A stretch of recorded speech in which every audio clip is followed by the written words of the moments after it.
Assalamualaikum warahmatullahi wabarakatuh. Halo, ketemu lagi. Semoga selalu sehat dan semangat belajar ya. Nah, di video ini kita akan belajar tema 7, subtema 1, muatan IPA, kompetensi dasar 3.7. Materi yang kita pelajari adalah sifat dan perubahan wujud benda. Nah, apa saja sifat-sifat dari benda dan bagaimana perubahan wujud benda itu terjadi? Yuk, kita pelajari melalui video ini ya. Oke, apa sih yang dimaksud dengan benda? Benda adalah segala sesuatu yang dapat diamati, menempati ruang, dan memiliki massa. Nah, benda di sekitar kita dapat berwujud padat, cair, ataupun gas. Contoh-contoh benda padat di sekitar kita, ada batu, kulit bola, balok kayu, buku, penghapus, dan sebagainya. Benda padat memiliki sifat-sifat yang membedakannya dengan benda cair ataupun gas. Berikut ini adalah sifat benda padat. Yang pertama, bentuknya selalu tetap. Benda padat dipindah kemanapun bentuknya akan selalu tetap. Yang kedua, volume atau ukurannya selalu tetap. Ketika benda padat dipindahkan, kemudian diukur kembali, maka ukurannya selalu tetap. Yang ketiga, partikel penyusunnya berdekatan ataupun rapat. Seperti halnya yang kita lihat pada gambar berikut ini. Partikel penyusun benda padat terlihat berdekatan dan rapat. Dan karena partikel penyusunnya berdekatan, maka benda padat tidak dapat dimampatkan atau tidak dapat dikecilkan dengan cara menekannya. Benda di sekitar kita dapat berwujud cair, contohnya oli, madu, sirup, sampo, air, bensin, dan sebagainya. Benda cair juga memiliki sifat yang membedakannya dengan benda padat maupun benda gas. Berikut ini adalah sifat dari benda cair. Yang pertama, bentuknya selalu berubah mengikuti wadah dari benda cair tersebut. Yang kedua, volume atau ukurannya selalu tetap. Benda cair ketika dipindahkan dari wadah satu ke wadah lainnya, maka volume atau ukurannya selalu tetap. Yang ketiga, benda cair dapat mengalir dan menekan ke segala arah. Hal ini disebabkan karena benda cair memiliki tekanan. Sifat selanjutnya adalah partikel penyusun benda cair agak berdekatan. Seperti yang kita lihat melalui gambar berikut ini, kita melihat partikel penyusun benda cair agak berdekatan dan tidak terlalu renggang. Nah, hal ini menyebabkan benda cair juga sulit untuk dimampatkan. Sifat selanjutnya, benda cair memiliki daya kapilaritas, yaitu mampu melewati celah-celah yang kecil. Contohnya adalah ketika air mampu merembes melalui serat-serat kain baju kita. Contoh benda gas di sekitar kita, ada asap, uap air, dan gas LPG. Ingat ya, gas LPG, bukan tabung gas LPG. Nah, benda gas memiliki sifat yang membedakan dengan benda padat maupun benda cair. Yang pertama, bentuknya selalu berubah. Volumenya juga selalu berubah. Yang ketiga, benda gas dapat mengalir dari tekanan tinggi ke tekanan rendah. Yang keempat, benda gas dapat menekan ke segala arah. Yang kelima, partikel penyusun benda gas renggang dan berjauhan, seperti yang kita lihat melalui gambar. Nah, kita melihat partikel penyusun benda gas renggang dan berjauhan. Hal ini menyebabkan benda gas mudah untuk dimampatkan.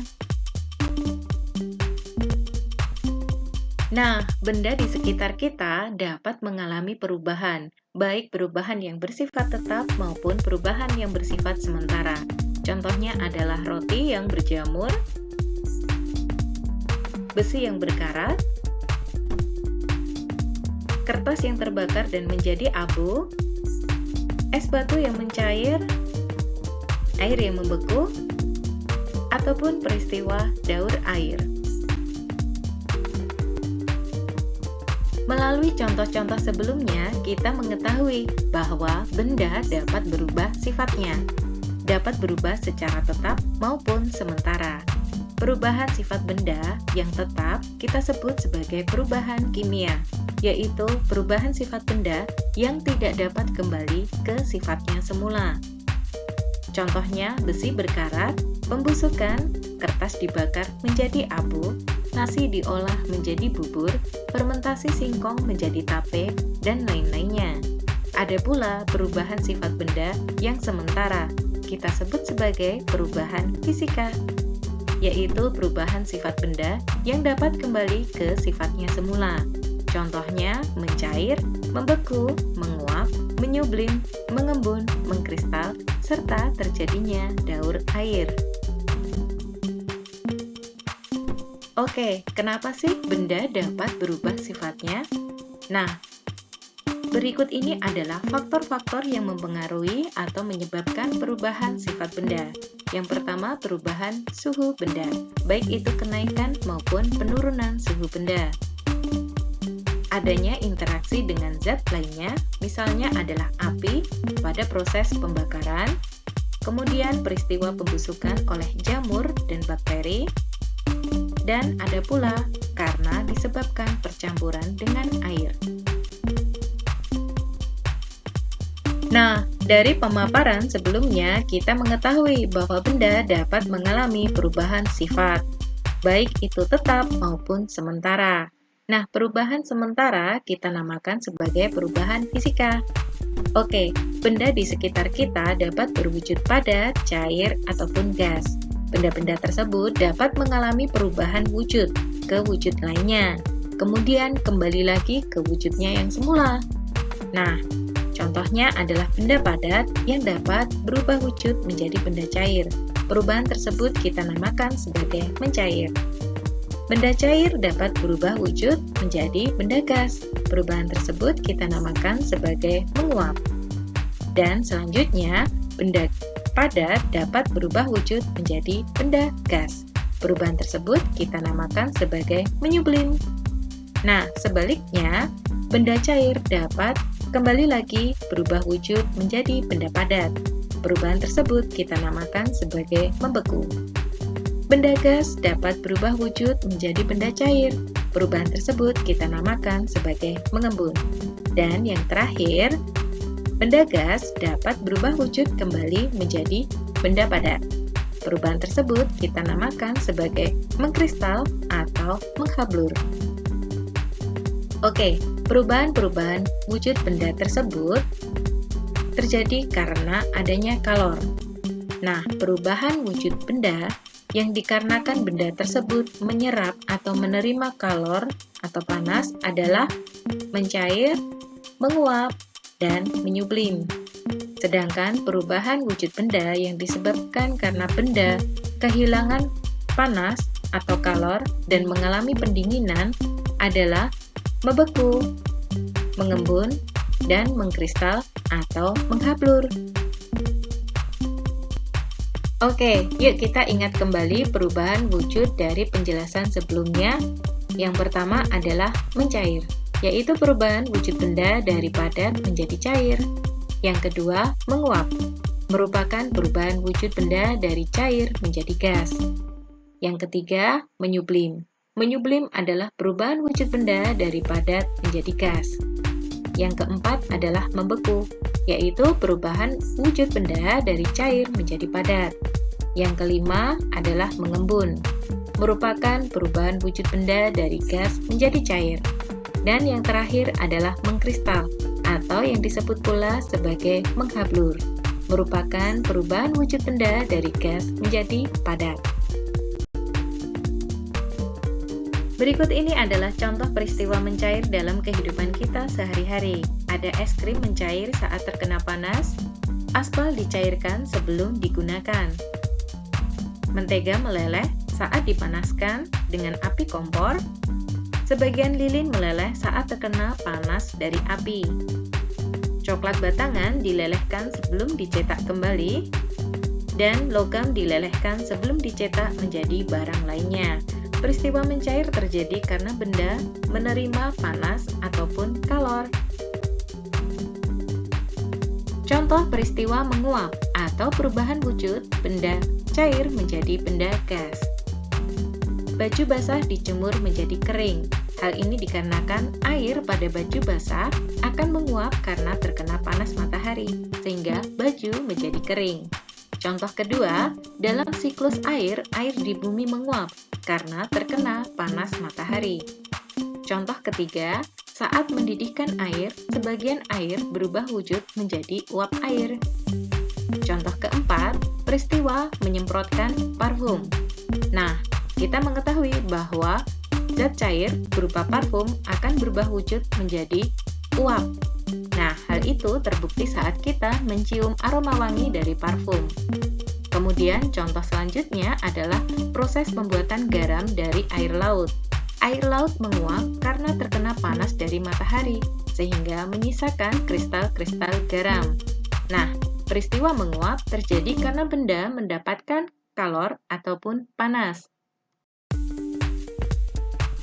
Contoh peristiwa menyublim atau perubahan wujud benda dari padat menjadi gas, yaitu penggunaan kamfer atau kapur barus. Kapur barus lama-kelamaan akan menjadi habis karena berubah wujud menjadi gas. Kemudian yang kedua, efek kabut yang muncul dari dry ice atau es kering yang berupa padatan gas karbon dioksida. Peristiwa membeku dalam kehidupan kita sehari-hari. Membeku merupakan perubahan wujud benda dari cair menjadi padat. Contohnya adalah pembuatan es batu dari air, coklat cetak yang berasal dari coklat leleh, proses pembuatan gula merah, dan lelehan lilin yang membeku kembali. Nah, peristiwa membeku terjadi karena benda melepaskan kalor atau mengalami pendinginan. Peristiwa mengembun. Mengembun merupakan perubahan wujud benda dari wujud gas menjadi cair. Contohnya adalah terjadinya embun pagi hari. Butiran embun pagi hari berasal dari udara di pagi hari yang mengalami pendinginan. Yang kedua, adanya butiran air di luar gelas yang berisi es. Butiran air di luar gelas tersebut berasal dari udara yang mengalami pendinginan akibat es di dalam gelas. Contoh ketiga, gumpalan awan yang menjadi air hujan. Peristiwa tersebut terjadi dalam siklus air.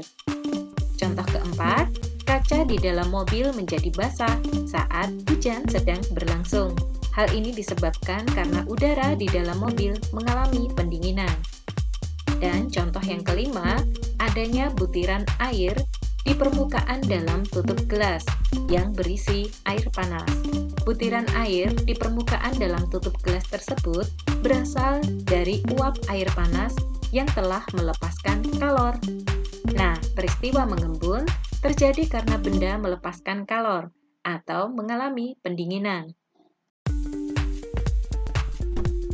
Dan selanjutnya contoh peristiwa mengkristal atau menghablur, yaitu terbentuknya kristal salju. Kristal salju berasal dari uap air. Uap air yang berwujud gas melepaskan kalor atau mengalami pendinginan dan berubah wujud menjadi padat, yaitu kristal salju. Contoh yang kedua adalah terjadinya bunga es dari udara di dalam freezer.